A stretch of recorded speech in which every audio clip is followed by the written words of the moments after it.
67% of creators say AI made them more productive. But less than 20% actually stick with their AI tools past 30 days. And that's because most people build a tech collection and not a system. So here's my real tech stack, the one that I live in daily, from software to even wearables like this. Poppy AI is probably one of my favorites. And what that one is, it has ChatGPT, Claude, Gemini, Grok. It has all the AI models in one, but it's more like a Miro, Notion kind of vibe where you could just plug and play your videos and it transcribes everything and it trains the AI. So like, for example, I have my videos so it can get the tone, right? And the voice and figure out my top videos. Then I can put my competitors, right? So they can understand the foundation. And I can just tell the chat, hey, based off what my competitors are doing, give me some of the top ideas and then create a script in my own voice or recreate this particular one in my own voice. I can do that with my analytics. Hey, based off my analytics, create this, make it in my tone, as well as create some of the thumbnails, because now they do images, create some of the thumbnails that I may need. So from a whole content system wise, I'm going to say Poppy AI. Starting from a point of journaling your thoughts, right? Meaning whether you write it, whether you audio it, however you want to go about it, telling ChatGPT, hey, can you summarize this? Can you give me content ideas, business ideas from this? But then can you also tell me what I'm not seeing about myself? Boom. It's going to give you everything that you need. And then those content ideas that you like, hey, can you turn this into an image? Cool, right? Now you went from a thought to an actual piece of content. If you want to get spicy with it, then you can go into, let's say, if you have the paid version of ChatGPT, you could go into Sora, turn it into an actual video, right? If you want to put your voice on it, you can go into Hey Jen and turn that image into a talking video, right? The potential of your thought turning into content is completely endless from just starting with ChatGPT. Opus clip, if you do long form, like you do this podcast, you could take this podcast and put it in there and it's going to create viral short form content for you, right? Captions, all of that. I can also take the transcript and turn it into written content. Plus it allows me to reframe it into multiple sizes like square and horizontal if I want to repurpose it for like carousels and YouTube videos. And then when I'm done with all the clips, I can schedule them out to all the social media platforms all at once. So that's one video with multiple pieces of content that's ready for all social media platforms, and I can get written content from it because of the transcript. VO3. Google just did some really dope updates. We've been seeing a lot between Sora, Runway, Kling, where you put a text and it creates a video. Really dope, right? This one not only has really good quality, but it adds sound design. So what you can do, and I have it on my Instagram, where I had this guy running in the dark, like just running. You hear the windbreaker of what he's wearing running and the rain coming down.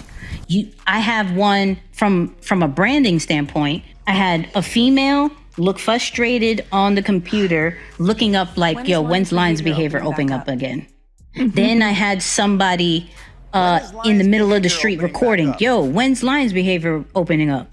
Then I had somebody on the bench looking at their phone, when's Lines Behavior opening up?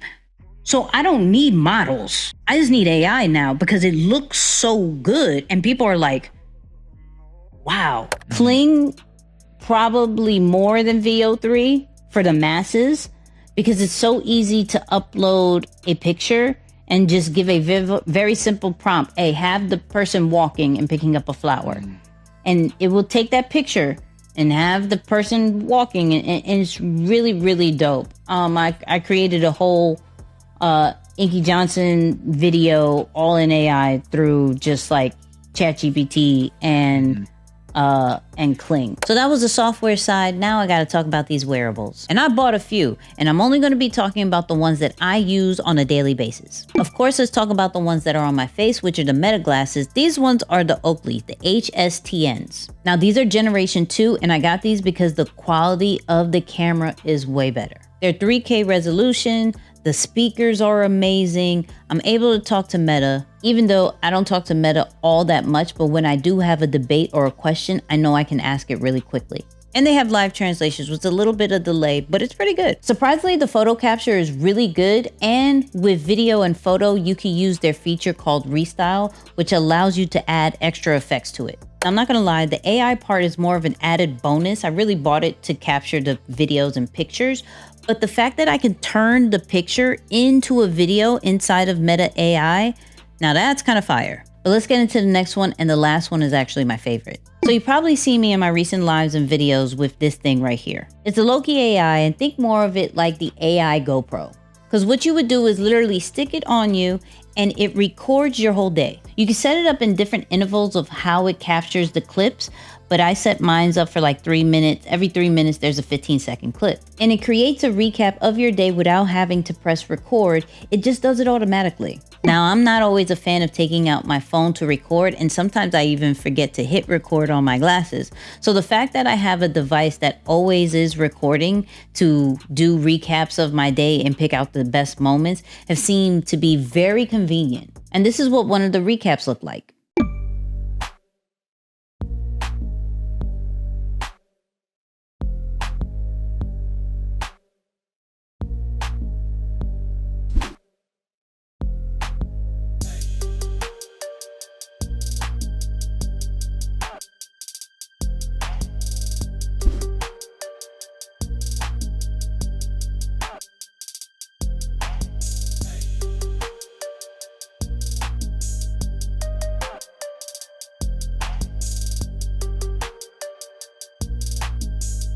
Now let's get to my favorite device. Small but mighty, to be honest with you. And you see me wear it on majority of my videos. It is called the Limitless AI Pendant, and it listens to everything that you say and all the content that you are listening to.